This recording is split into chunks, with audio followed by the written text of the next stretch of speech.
Ladies and gentlemen, good day and welcome to the Q2 and H1 FY25 earnings conference call of Lumax Industries Limited. This conference call may contain forward-looking statements about the company, which are based on the beliefs, opinions, and expectations of the company as on date of this call. These statements do not guarantee the future performance of the company, and it may involve risks and uncertainties that are difficult to predict.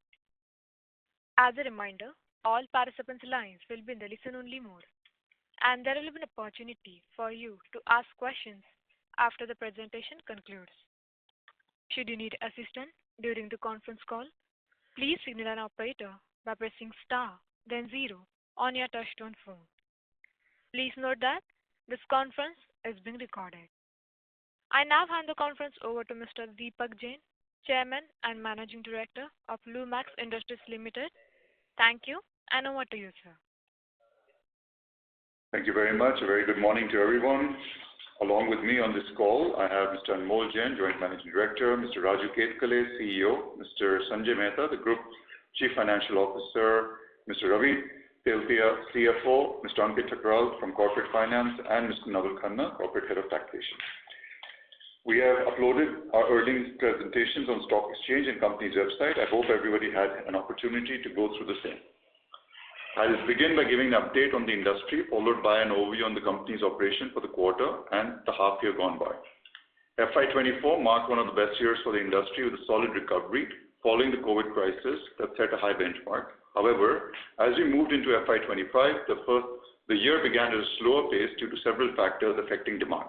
Firstly, there was climate change conditions of uneven rainfall patterns and extreme heat waves impacting many parts of the country and softened the rural demand.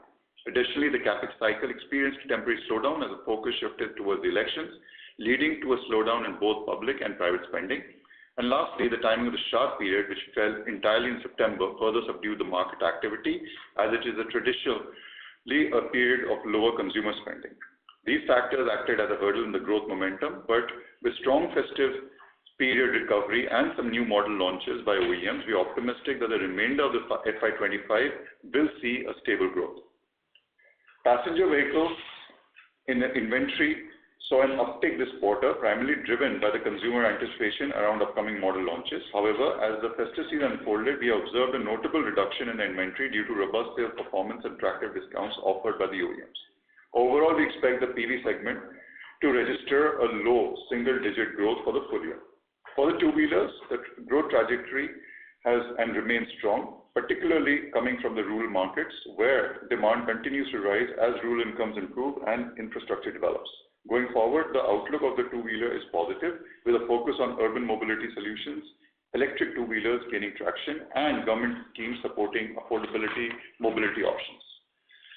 In the CVs, the performance has been very subdued. However, with the spend on the infrastructure, the long-term and mid-term, basically demand still remains robust. The short-term has a challenge. The rapid evolution of the automotive lighting technologies, including the advancements in LEDs, is driving a shift towards more energy efficient and safer lighting solutions. This aligns with the Lumax Industries' strong R&D capabilities, and our investment in R&D enables us to align with the safety and regulatory standards, as there is an increased need for automotive lighting solutions that enhance visibility, reduce accidents, and improve nighttime driving. Together, these trends provide a significant opportunity for Lumax Industries to expand our market penetration and strengthen our position as a leader in the automotive lighting sector. Currently, we have a robust order book of approximately 2,900 crores, with 87% dedicated to LED lighting. We have successfully expanded our wallet share with existing models and customers and have secured participation in new model launches from both existing and new clients. 35% of our order book is for EV vehicles and 74% is within the passenger vehicle segment. In Q2 FY25, we have launched the lighting system for Thar Roxx model of Mahindra & Mahindra, Magnite model of Nissan, new Vero model of Mahindra & Mahindra as well. We look forward to a good revival and a sustained revival growth to continue in the second half of the year with several new model launches on the horizon.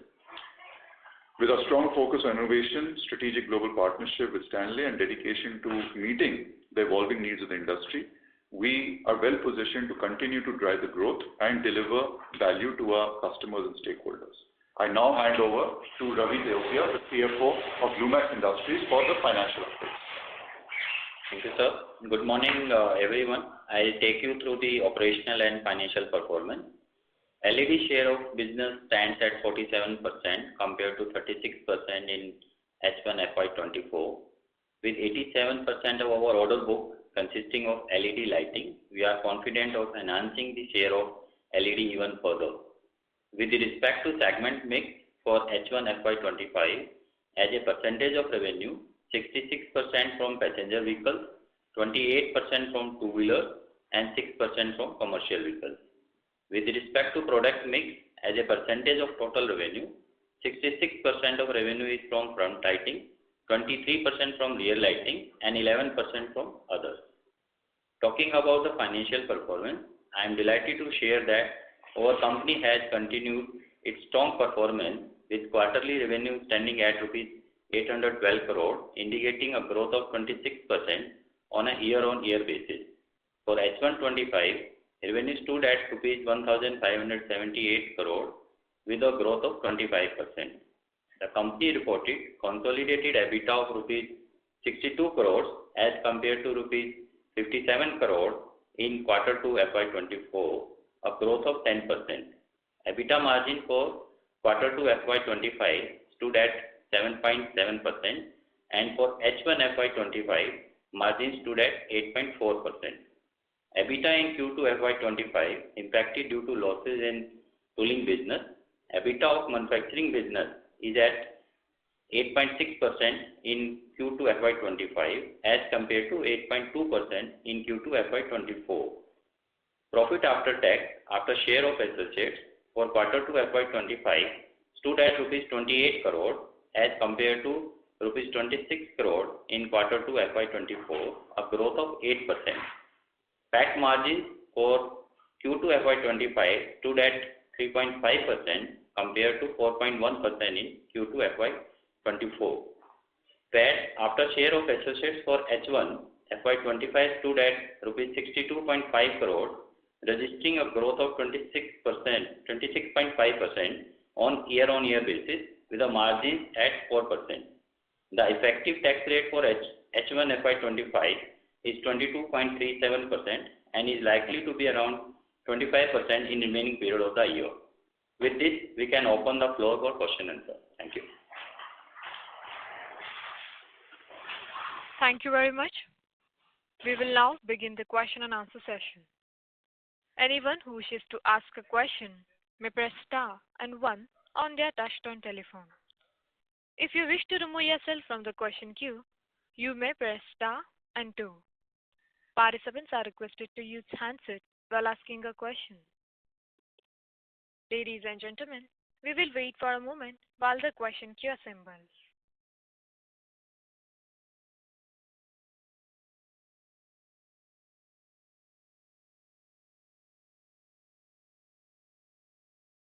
The first question is from the line of Mihir Vyas from 9 Rays Research. Please go ahead. Hello, am I audible? Yes, sir. Hi, sir. Thanks for the opportunity. I had a couple of questions on Chakan plant. In our previous conversation, you mentioned that a key model, which was a primary reason for the investment, has underperformed significantly in terms of volume. Could you provide an update on the current operational status of the plant? So the plant is running almost close to 55 to 60% capacity utilization for the phase 1 investment. The plant is catering primarily to Mahindra and Mahindra as well as Tata Motors. The key models being produced there are the Mahindra's XUV 700 as well as the Scorpio N and the recently launched Thar ROXX model. So these are the main models which are launched there. We are in the process of the phase 2 expansion, getting geared up for certain models of Volkswagen.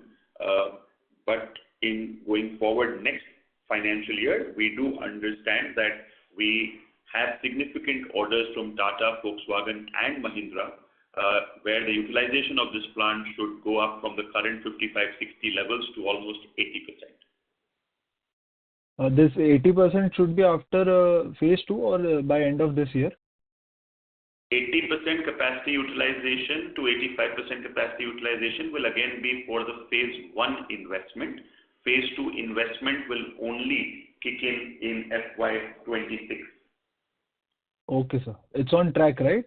I mean, the FY26 operations for phase 2? The models from our OEMs are so far on track and schedule with Mahindra, Volkswagen, and Tata Motors. So yes, the plant is on track with respect to its investment plan. Okay. And one question on the molds business, sir. Can you give some color on that? I mean, how it is growing and how the future for the business looks like? So the mold business, as I've always maintained, is dependent directly with the launch of the models. Clearly, when you see the H1 mold revenue in the current year, it is substantially more than the H1 mold revenue in the last year. It is almost 160% up.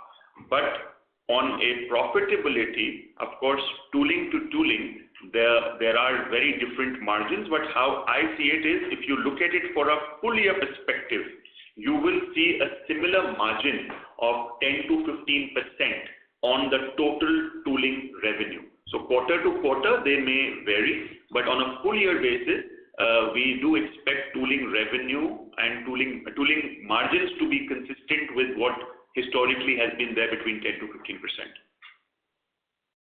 Okay. Thank you, sir. Thanks for the opportunity. Thank you. The next question is from the line of Saumil Shah from Paras Investments. Please go ahead. Hi, good morning. Thanks for the opportunity. Sir, as you mentioned, 87% of our order book is towards LED. So can we see margin improvement in remaining half of this year and FY26?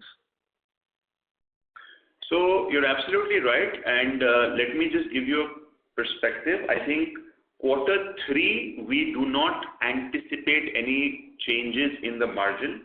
Out of the 87% order book, only about 30% of the order book will actually come into the revenue in FY25.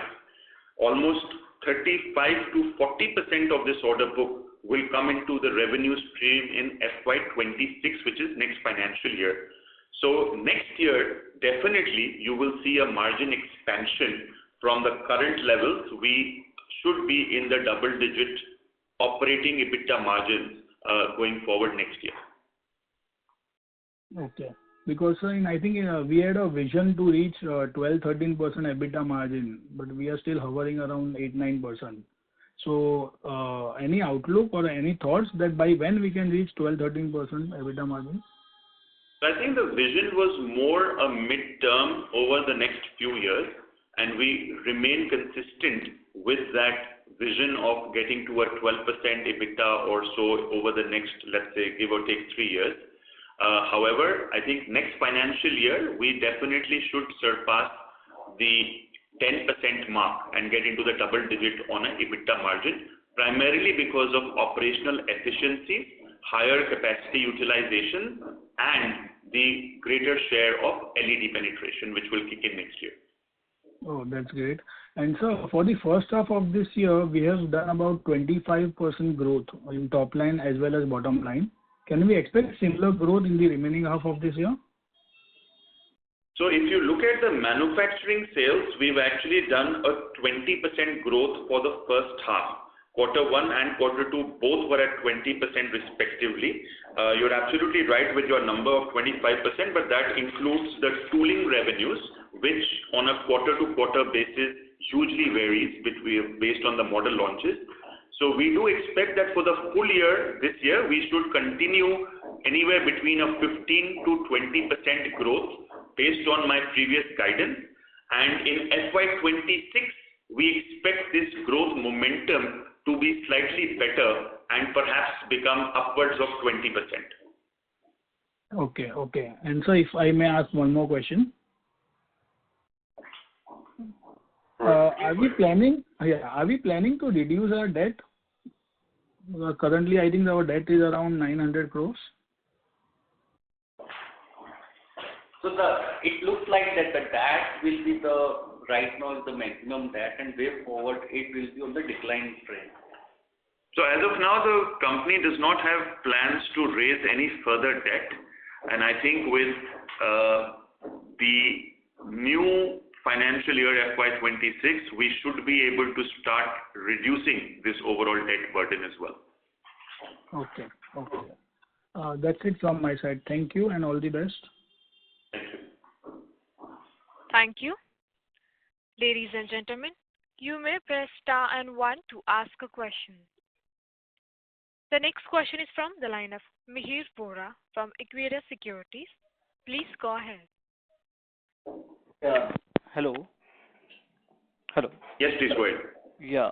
So basically my question was on the capex side. Like, what is our outlook for the capex going ahead for next 2 years? And what would be the capex for the phase 2 in Chakan, which would be coming ahead? So first, the overall capex, last year the company did about 225 crores of capex.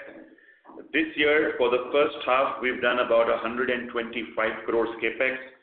Full year guidance remains unchanged. Anywhere between 200 to 230 crores is what we are anticipating for the current full financial year as well. Next year, we do expect the capex to reduce at least by close to 30% on the full year basis, primarily because a lot of the project and new project related capex would have incurred in this financial year, whereas the revenue will kick in the next financial year. So that's just a guidance on the capex. In terms of the phase 2 capex, the capex will be close to around between 100 to 125 odd crores for the phase 2 of Chakan plant, which would give about another close to 0.25 million vehicle set capacity addition. All right. So this would be like, we do see the debt coming down, right, going ahead, like it has increased in the first half. So that's correct. The debt, as I said, we have no plans to take any further debt, and the higher growth which I had given a guidance for FY26 compared to FY25 will be serviced with a much reduced capex outlay for the company next year, and hence the debt burden will also reduce significantly. Sure, sir. And secondly, on this front lights and the rear lights, so what is the difference between the content of both? Like, are the rear light would be cheaper than the smaller one, right? The front. So it's a generic question. It also depends a lot on the technology which is there in a front lighting versus rear lighting. If you're talking about a halogen bulb based front lighting and a complete LED rear lighting, the pricing may be very similar, or the rear lighting may be even much more than the front lighting if it is a complete end-to-end long time. So it really depends on the technology, but as a generic thumb rule, front lighting has a lot more value per lamp versus a rear lighting on a like-to-like technology of, let's say, LED or projector, or which is more for the front lighting. Right. Okay, sir. So that's all from my side. I'll fall back in the queue. Thank you. Thank you. The next question is from the line of Viraj from SIMPL. Please go ahead. Yeah, am I audible? Hello. Yes, please go ahead. Yeah, just 2 questions. When I look at your sales performance for some clients like HSMI and TVS, we've been seeing a relatively low sales when I compare versus their quarterly production run rate. So anything related to that, or it's just a model mix phenomenon? And if you can just give some perspective in terms of the order pipeline when it comes to these 2 OEMs. So that is one. And second, if you can just again give some color on the competitive landscape, both in the passenger vehicle and two-wheeler lighting. Sure. So I'll give you a download on the customers. I think if you look at our top 7 customers, we've been pretty much intact with respect to Maruti Suzuki. Maruti grew in H1 by 2%, and our revenue with Maruti Suzuki has also grown in the same vicinity of 2%. Mahindra and Tata have been key growth drivers for the company in H1, primarily again because of the new Chakan facility. Mahindra grew by 8% in H1 for the current year, whereas Lumax's revenues to Mahindra grew by 46%. Similarly, in Tata Motors, while Tata's own volumes were declined by 5%, we've had a 26% growth in H1 with Tata Motors, and we see a similar trend in the two-wheeler space with Hero MotoCorp, where Hero has grown by 12% in H1 in their production numbers, and Lumax's revenues has grown by 24% to Hero. Specifically addressing to HMSI and TVS, which you mentioned, HMSI has grown by 33%, whereas Lumax's revenue has grown by 13%. This is primarily contributed by the model mix. Certain models where we are not present have done better than the ones where we are on, and this is a very general phenomena. The Mahindra and Tata is a similar story from the opposite side. TVS, however, we've been pretty much aligned. TVS has had 11% growth in H1. We've also had a 10% growth in H1 with TVS. Coming to the order book, I think Deepak mentioned that there is an order book of almost close to 3,000 crores. And if I look at it, HMSI by itself, we are amongst the number 2 customer in the order book. We've got almost close to 350 crores of new orders from HMSI in the 3,000 crore order book.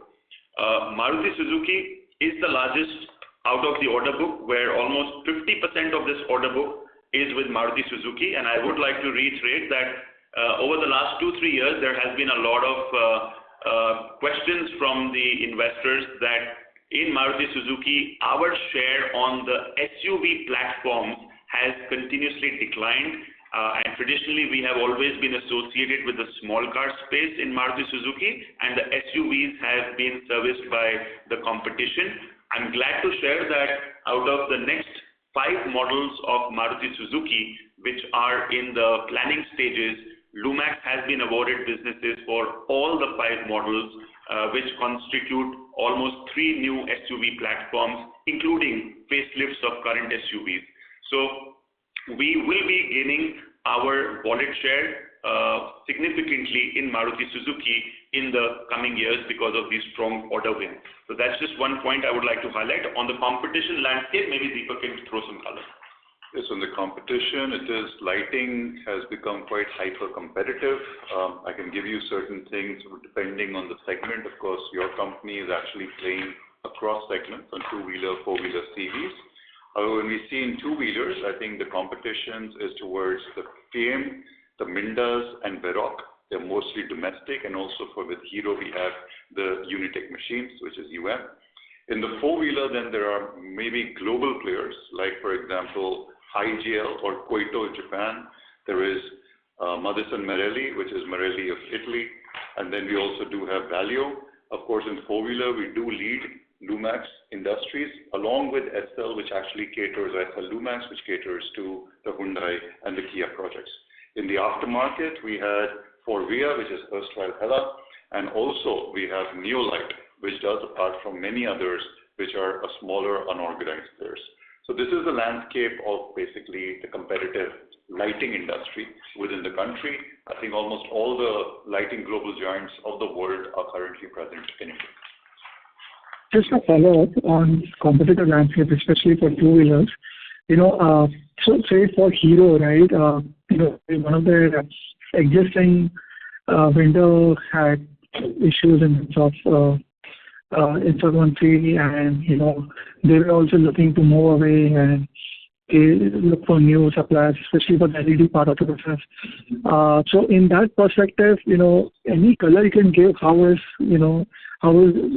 is that opportunity, and where are we in that journey in terms of capitalizing? That's one. And in case of PV, generally, as you indicated, the competition intensity is quite high. While we're also looking to move our overall margin structure from 8-9% to 12-13%. So do you see a scenario where players are increasingly playing the price game to drive a higher win rate, or Any perspective you can give on the pricing trends in the industry? Yes, I think two things. Number one, I think on the two-wheeler industry, particularly a question to Hero. Yeah, there has been, I think, some players which had certain difficulties. It's also arised from a two-wheeler industry going for a downturn. I think the recent resurgence you've seen is very recent, which is only in about last, I would say, 8 to 9 months. However, prior to that, it had been a very stressed industry, and some of the players, lighting and non-lighting, have done. Particularly the player which we do compete with Hero, that had an issue, but I think Hero in the supply chain has balanced it out. We, as Lumax, have their largest chunk of share, and we have also grown the Hero account. I think in the four-wheeler, you're right, the competition intensity is quite high. I think the company, we see that last 4 years or 5 years, the competition intensity has actually increased. And because of that, I think our focus has been to actually get now businesses. Primarily, we see that majority of the OEMs in the four-wheeler, and I would say from a strategic point of view, how Lumax sees it, there are basically 3 big blocks. There is basically Toyota and Maruti One Alliance, which is almost controlling 50% of the market. You have the Indian Alliance or Indian basically makers, which would be Mahindra and Tata, which is doing almost close to about 25%. And then you have the Korean with Hyundai and Kia, which is also doing about close to 23%. So if I actually have these 3 blocks, we actually would cater to about 85 to 90%. For Hyundai, Kia, Lumax Group caters through its associate company as the Lumax. And for the other 2, we are actually focusing on getting more wallet share and basically acquiring more businesses, and this is translating into the order book. So if you see the order book, say Maruti is a big account, also Mahindra is actually a big account, and that's what we are trying to sustain. In terms of margins, there are margin pressures because of the high competency, but we do believe that coming into better capital utilization, operational efficiencies, and localization, we will be able to improve our margins. Okay, I'll come back in queue. Thank you. Thanks. Thank you. The next question is from the line of Heath Vora from Guardian Capital Partners. Please go ahead. Yeah, thank you for the opportunity. So one of the questions that I had was that given our share of LED has been improving, we haven't seen that replicate into margins. While I understand the fact that the industry has been a bit slow, but the fact that the realizations are very high for LED, why isn't that sort of replicating into our margins? So you're absolutely right. So let's say in FY24, almost close to 40% of the total revenue came from LED. So the LED share was give or take 1,000 crores of the total pie.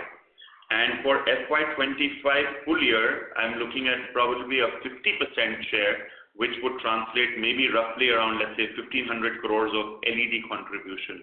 So the additional LED revenues have been 500 crores on a year-on-year basis. Now, I've always said that LED have got a higher raw material consumption, largely because of the higher import content vis-a-vis a non-LED lamp, which is mostly localized. So there is almost a 10% gap with respect to the material consumption on a LED lamp versus a non-LED lamp. And that's why even at a 25% material margin of this 500 crores incremental revenue of LED, you're looking at a 125 odd crore contribution. And largely, this 125 crores contribution has been offsetted by additional of fixed costs and lower capacity utilizations currently, let's say in the new Chakan facility, and more specifically also in the Gujarat facility, because we had geared up for one of the forthcoming models of Maruti Suzuki, the EV platform, which has had a 2-quarter delay and has been pushed to FY26. So the fixed costs have been incurred, but the models have been delayed and hence the revenue has not kicked in. Similarly, in the Chakan, the fixed costs were incurred. The XUV 700 production did interimly go through a very bad phase where it did drop significantly. It has been restored lately. So for these reasons, I think the additional contribution from LED has not directly moved to the bottom line, these fixed costs have somewhere negated or neutralized that additional contribution. As I mentioned, going forward, let's say Q4 onwards, when we do see capacity realizations to be much higher, these fixed costs will get offsetted, and you will start seeing the LED penetration adding to the bottom line. Got it. Just one more follow-up on the Chakan plant. So what we feel is that the bookings for Thar ROXX have been really good. And I mean, are you seeing that in your numbers, and are you expecting this capacity utilization post the Thar ROXX numbers to sort of pick up given the order bookings are super strong? Yes, so we have been told by our customers that starting January 2025, they actually want to ramp up the production of Thar ROXX to almost the double of what it is today to reduce the waiting periods at the consumer level.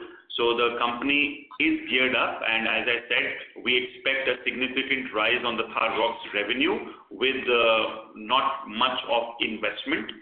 We may have to just duplicate certain lines, but that would be a very small investment. But yes, on the Thar ROXX, we do expect a sizable increase on that model's revenue in Q4 onwards. Thank you. And just one last question was that in our previous calls, we have been mentioning that we are looking at sort of making our capex a bit more prudent in order to, sort of ensure that our ROCEs also improve. So what are the steps that we're taking to, sort of in this direction? So there are multiple steps. As I mentioned, the capex guidance for the current year would be similar to the total outlay of capex last year. However, the buckets keep changing. A lot of the capex this year would be on the new capacities of Chakan, also some of the phase 2, also some of the Gujarat brownfield expansion. Next year, despite a strong order book, we do not anticipate any significant investments in the operational capacity. So as I said, we do expect a 30% reduction in the total annual outlay of capex next year vis-a-vis the current year. We are consolidating certain, let's say, processes. We are consolidating the manufacturing operations, not necessarily shutting down facilities, but moving certain products from one plant to the other to get better capacity utilization and to get a better realization of our fixed costs. That's one of the reasons. Second, I think we are also actively pursuing a make or buy decision. So we will be investing in critical processes and critical machines which are important to be done in-house with the highest quality standards, and certain non-core processes we are looking at outsourcing to certain supplier partners. So there are multiple aspects. Even on non-operations, on R&D, we are seeing how we can, reduce our total capex. So there are multiple steps which are being undertaken by the management team to try and reduce this capex in the next couple of years. Got it. Thank you so much. I will just come back. Thank you. Thank you. Ladies and gentlemen, you may press star and 1 to ask a question. The next question is from the line of Alisha Mahavla from Envision Capital. Please go ahead. Hi, sir. Good morning. So first, just a clarification. When is the Chakan phase 2 expected in FY26 and the Sanand brownfield? Will everything be H1 or Sorry H2? to interrupt you, ma'am. I request you to use the handset, please. Am I audible now? Yes, ma'am. Yeah. So just wanted to reconfirm, when will Chakan phase 2 come online in FY26 and the Sanand brownfield also? So the Chakan phase 2 should get into SOP somewhere in Q2 of FY26, aligned with the model launches of our OEMs. The brownfield expansion of Gujarat will come into streamline by Q1 of FY26. So earlier it was planned for Q3 in the current financial year, but as I mentioned, it has been deferred by 2 quarters because of model launch delays by certain OEMs. However, the investments and fixed costs have been already incurred. Understood. And just going back to the what the previous participant was asking with respect to margins, while you did explain that incremental contribution of LED has not translated because of incremental fixed costs. So at what contribution of LED will we start seeing the flow in the margins? So I think it's not necessarily with the contribution, even at a 50%, which is currently the LED penetration, we do expect the margins to improve. As I said, the margins have been largely suppressed in the current quarter or even possibly in the Q3 because of operational capacity utilization and fixed costs being high because of a lower offtake than what was planned. We do foresee that by Q4 will stand corrected, and hence you will start seeing a jump in the EBITDA margins from Q4 of this financial year onwards. But by H1 of next year, we'll still have incremental costs coming from the new facilities that are starting. Also, what would be the incremental capacity that will come online because of Chakan and Sanand? So the Sanand will be only insignificant, about 100,000 vehicle capacity, which has already been added. The Chakan phase 2, which comes in next financial year, will add about 0.25 million vehicle sets of four-wheelers in the total all capacity. So as a company, we would be close to around 0.4 million additional capacity in FY26. There should not be any significant incremental costs because most of the costs have been incurred already from a fixed cost perspective, and hence I reiterate that from Q4 or even H1 of FY26, we do anticipate the margins to expand on better realization of capacities and fixed costs. Understood. And just circling back to our revenue guidance of 15 to 20% despite stronger growth in H1, we're expecting Thar ROXX production to double, which should lead to significant revenue jump up for us, plus the Maruti EV model, plus still another 30% of our order book may be starting in H2. In light of that, is our top line guidance conservative for FY25? So I think FY25, I continue to maintain that you've seen a 20% growth. So please don't look at the 25% growth because that includes the mold sales, which significantly change on a quarter-on-quarter basis. Because of a strong model launch during Q2, we've seen a significantly higher tool revenue. But for the full year, the tool revenue is broadly in the similar vicinity every year. So looking at the manufacturing sales, we've had a 20% growth in H1, and Q1, Q2, both were at 20% consistently. And we do expect there are some headwinds, there are some inventory corrections at the OEM levels, which we do foresee happening in Q3. So Q3 may not be a quarter which may have a 20% growth. Similarly, in Q4, we do foresee a growth maybe similar 15-odd%. So as a full year FY25, I continue to maintain the same guidance of anywhere between a 15 to 20% growth on manufacturing sales on a year-on-year basis. However, this growth, as you rightly said, in FY26 will be higher primarily because of the full year realization of Chakan facility, primarily because of the first new EV model of Maruti Suzuki kicking in, and a higher, let's say, Thar ROXX volume for the full year of FY26. Understood. And post Chakan phase 2 and Sanand, what will be the peak revenue that all of this capacity we will be able to achieve? Close to 1,000 crores on a annualized basis, but we expect to realize this peak revenue somewhere in FY28. And currently, the rest of our capacity is all operating at peak utilization? Not peak, but let us say some between anywhere 70 to 85% would be the utilization levels across various plants, depending on the customer mix. Understood. And just one last clarification. The other income this quarter is lower, and generally we book some manufacturing incentive or PLI incentive in other income? Yeah. So in this quarter, the other income is primarily related to the subsidy which we are receiving from government. In quarter one, we received the final eligibility certificate. So therefore, for last financial year also we booked that one. So this quarter is a normal subsidy booking for the related to this quarter only. Sorry, in Q1, what?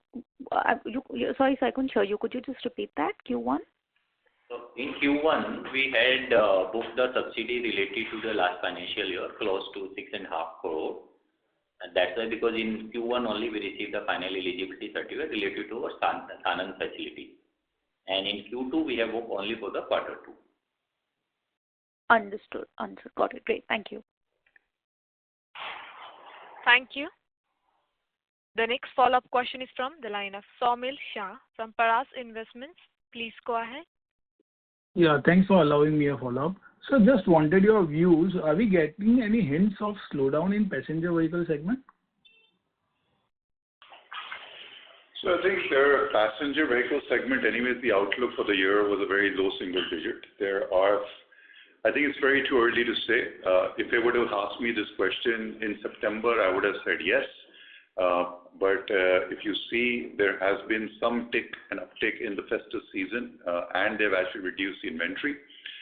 We actually, if I look at the industry, we do believe there are headwinds and there would be a bit of slowdown. However, if I look at it from a company perspective, because the company does get basically orders whenever new product launches are happening, and we are bullish on the upcoming launches, which will be particularly on the space where Mahindra and Maruti would be coming in, and we are on that model. So hence, for us, we can sustain basically the growth momentum. Okay. And sir, a couple of calls back, sir, we had a discussion on our equity base. Our equity base is too low. So I mean, are we doing anything on that front to increase the equity? As of now, we have no plans right now. We do continue to basically look. You as you also understand, Stanley is also an equitable partner, and both promoters holding 75%. As of now, we basically have no plans. Okay. That's it from my side. Thank you. Thank you. Thank you. Ladies and gentlemen, due to time constraint, we'll take this as the last question. I now hand the conference over to the management for closing comments. Well, I'd like to take this opportunity to thank everyone for joining into this call. We will keep the investor community posted on a regular basis updates on your company. I hope we've been able to address all the queries, and for any further information, please get in touch with us or the Strategic Growth Advisors, our investor relations advisors. Thank you once again for joining us. Bye-bye. Thank you. On behalf of Lumax Industries Limited, that concludes this conference. Thank you for joining us, and you may now disconnect your lines. Thank you.